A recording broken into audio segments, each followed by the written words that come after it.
पक्षी अपना घोंसला बना रही है यहाँ पे। जो खिड़की है वो लगभग 11,000 के आसपास एक खिड़की का रेट पड़ा। अब यहाँ पर मिस्त्री भाई को पूछते हैं कि इनको पहाड़ों का मौसम कैसा लग रहा है। पहाड़ों का मौसम तो हमें अच्छा लगता है, अभी अच्छा है यहाँ। सारे खिड़की दरवाजों की चौखटें अभी लग गई हैं, अभी ये प्रॉपर ढंग से सेट नहीं हुए हैं।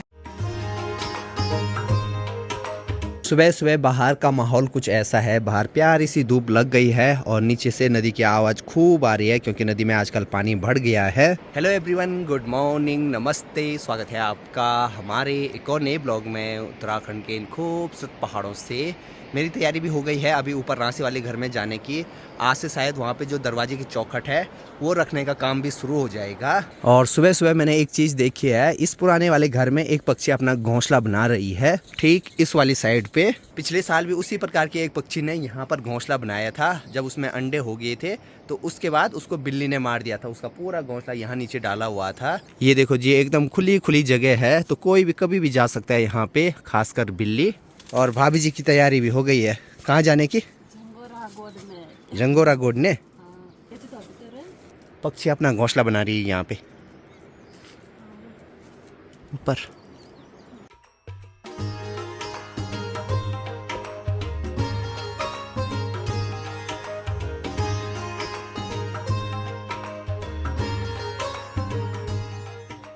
मदमेश्वर यात्रा करने के बाद हम लोग एक और ट्रैक पे जाने की सोच रहे हैं जिसमें लगभग 5-6 दिन लग सकते हैं।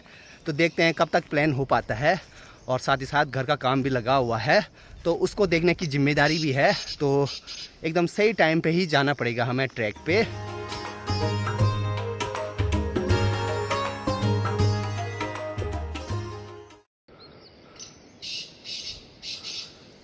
यहाँ सामने पे तीतर पक्षी की आवाज़ आ रही है, वो देखो आगे जा रहा है वो।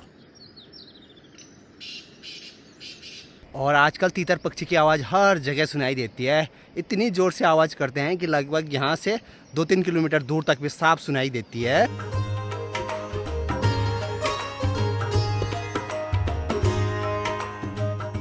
चलिए जी, घर में भी काम करने वाले भाई लगे हैं काम पे। अब एक दिन में यहाँ पर नहीं आया तो इस एक दिन के बीच यहाँ पर काफ़ी काम हो गया है, मतलब कि काम काफ़ी स्पीड से हो रहा है। सारी जगह से 3 फीट हो गई पूरी। तो जिस दिन मैं यहाँ पर था उस दिन सिर्फ यहाँ बाउंड्री से 3 फीट की दीवार चिनाई हुई थी। आज देखो बीच की जो दीवार है वो भी लगभग 3 फीट तक हो गई है। अभी गेट लगाने जा रहे हैं। अच्छा, अब गेट लगेगा? हाँ, पूरे गेट लगाएंगे। हमने अपने घर के लिए जापानी स्टील की चौखट मंगाई है जो कि हमने देहरादून से ऑर्डर की है। और अभी सबसे पहले ये अंदर से खोखले रहते हैं तो उनमें पहले मसाला भरना पड़ता है, तो वही चीज़ की तैयारी करते हैं। बाकी सारी जितनी भी खिड़की और दरवाजे की चौखटें हैं वो हमने यहीं पर रखी हैं।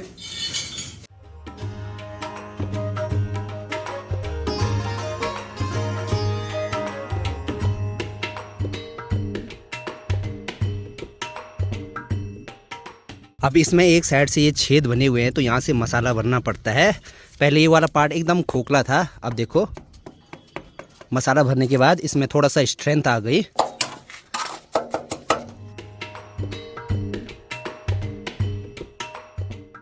हमारे गांव में ज़्यादातर लोग लकड़ी की चौखटें लगवाते हैं, अब तो धीरे धीरे लोहे की चौखटें लगनी शुरू हो गई हैं, लेकिन हम पहले हैं जो जापानी स्टील की चौखटें लगा रहे हैं। देखते हैं कैसा अनुभव रहता है। अब दरवाज़ों की हाइट हमने 8.5 फीट रखी है, रोशनदान लगा के 7 फीट तक यहाँ है और 1.5 फीट का इसमें रोशनदान है। और जो खिड़की है 5 फीट चौड़ी और 5.5 फीट इसकी हाइट है। अब जो ये चौखटें हैं इनमें 18 गेज का स्टील लगा हुआ है, थोड़ा सा महंगी है।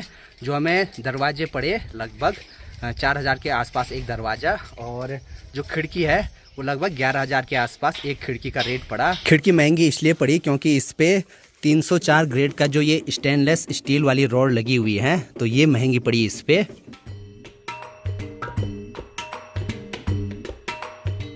हमारे घर के पास में ही ये है पहिया का पेड़ और इस पे देखो आजकल पहिया के फल पक रखे हैं, एकदम लाल से हो रखे हैं। अब आज दरवाजे की चौखटें रखी जाएंगी तो पूजा भी होगी, तो उसके लिए मैं अभी जा रहा हूँ दुकान में, थोड़ा बहुत पूजा का सामान ले आना है। अब अंकल जी हमारे साथ क्रिकेट भी खेलते हैं जब भी हम कहीं मैच में जाते हैं, और देखो आजकल एकदम फिटनेस बनाई हुई है।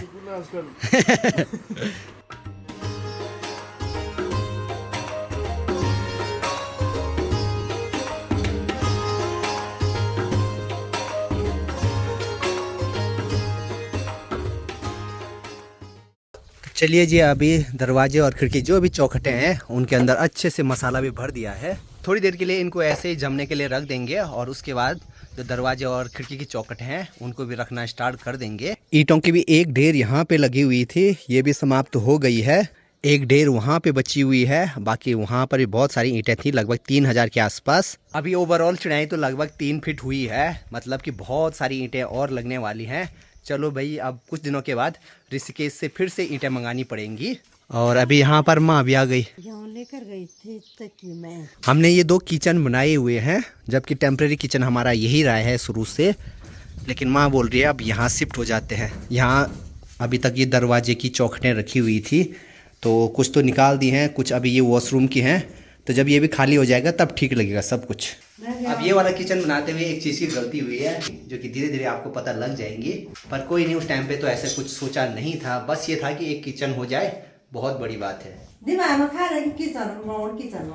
और फिर हमें तो आदत है लकड़ी वाले चूल्हे की, तो माँ वही बोल रही कि यहाँ पे चूल्हा भी लगेगा। लगेगा,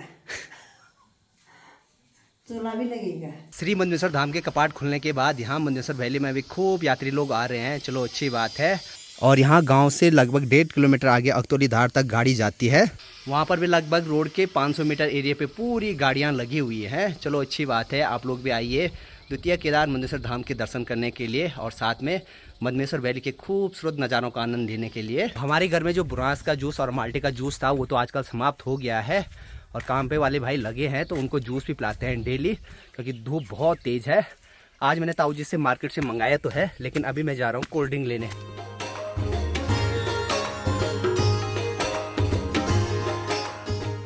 अब यहाँ पर मिस्त्री भाई को पूछते हैं कि इनको पहाड़ों का मौसम कैसा लग रहा है। पहाड़ों का मौसम तो हमें अच्छा लगता है, अभी अच्छा है यहाँ। आजकल भी अच्छा लग रहा है, बहुत अच्छा है।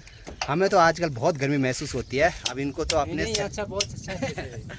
अब इनको अपने बिहार के हिसाब से यहाँ का मौसम एकदम बहुत सही अच्छा लग रहा है। अच्छा, मस्त लग रहा है।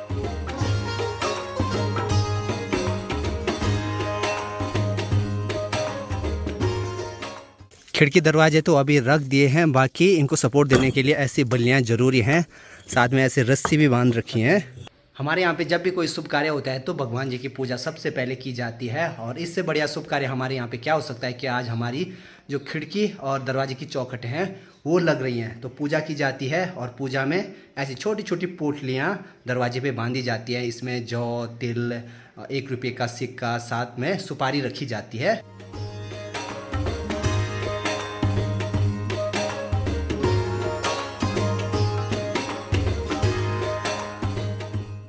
चलिए जी, खिड़की दरवाजे की सारी चौखटें अभी रख दी हैं, अब इनको अच्छे ढंग से सेट करना है। बाकी अभी काम करने वाले भाई भी चले गए हैं खाना खाने के लिए।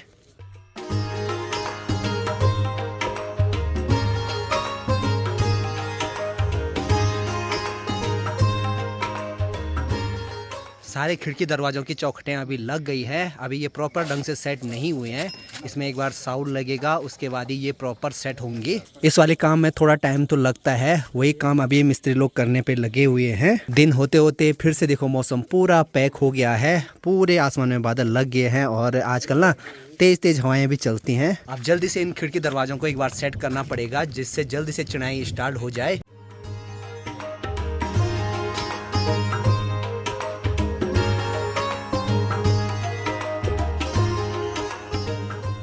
हमारे इस वाले घर के आगे एक छोटा सा खेत है, तो यहाँ पर हम लोग मिर्च और बैंगन की डालियाँ लगाएंगे, और काफ़ी टाइम से हमने यहाँ पर कुछ बोया भी नहीं है, तो पूरे खेत में देखो छोटी छोटी घास हो रखी है।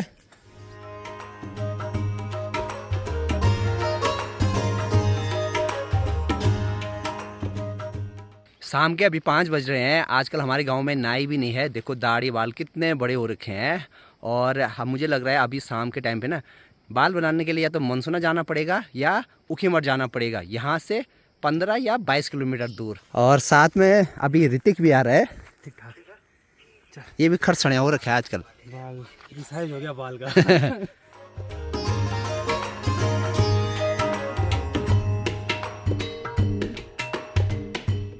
चलिए जी, जैसे हम लोग मनसुना पहुंचने वाले हैं तो यहाँ पर अनुज और अनुज के दोस्त भी मिल गए, यहाँ रखे हैं घूमने के लिए। ठीक है, फिर मिलता हूँ तब। वाह,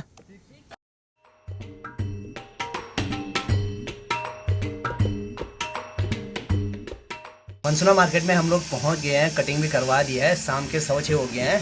अभी मैं हूं राजकीय इंटर कॉलेज मनसुना के पास में और 2012-13 के आसपास मैंने भी यहीं से पढ़ाई की है। ये है जी ठीक सामने मनसुना मार्केट और हमारी ना साइंस की क्लास यहाँ ऊपर चलती थी।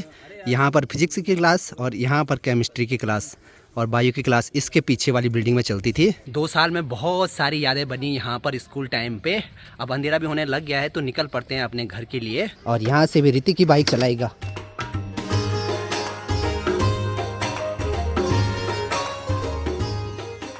अभी रात के 7:45 हो गए हैं। देखो गांव में पहुंचते पहुंचते कितना अंधेरा हो गया है। अब कुछ दिन पहले हमने मोमोज बनाए थे यहाँ घर पे, तो ये डिब्बे भी वापस नहीं किए हमने, तो आज इनको भी वापस कर देंगे। रात का भी हमारा खाना पीना हो गया है और मैं तो आज भूल ही गया था कि आज IPL का फाइनल मैच भी है। आजकल काफ़ी टाइम से मैंने मैच भी नहीं देखे हैं, तो चलो जी आज मैच देखते हैं क्योंकि फाइनल मैच है। और SRH की तो बुरी हालत हो गई है, लेकिन क्या करें, फिर भी देखते हैं। फाइनल मैच है तो इंटरेस्टिंग तो होता ही है। फिलहाल इस वाले ब्लॉग को यहीं पेंट करते हैं। मिलते हैं आप लोगों से नेक्स्ट ब्लॉग में। तब तक के लिए हंसते रहिए, मुस्कुराते रहिए। जय हिंद, जय उत्तराखंड, बाय।